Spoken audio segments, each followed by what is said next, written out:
tricks kung paano hindi malulugi ang negosyo. Kasi gaya mo, takot din naman ako malugi nun. At kakahanap ko ng mga babasahin na yon o mga tips and tricks na yon.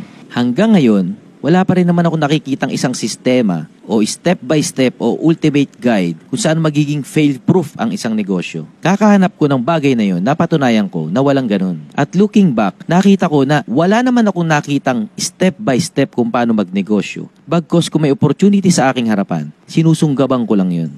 At dahil lagi akong sunggab ng sunggab, lagi rin naman akong fail ng fail. At dahil din naman sa fail ako ng fail sa mga negosyo ko, yun din naman yung naging guide ko para mas mag-improve yung mga susunod ko pang susubukan. Kaya lumalabas lang naman ang ultimate guide sa pagnenegosyo o pag-iwas sa pagkalugi, sumunggab lang ng sumunggab sa oportunidad at malugi ng malugi.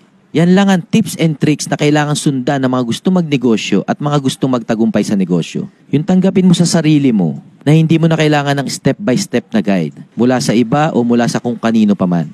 Ang kailangan mo lang tanggapin na okay lang magkamali, sumubok na sumubok kasi yan na mismo yung tips and tricks. Ang sumubok ng sumubok. Ang buong akala na mga gusto palang magnegosyo o may mga balak palang magnegosyo na ang buhay negosyante ay parang pag-aaral sa eskwelahan.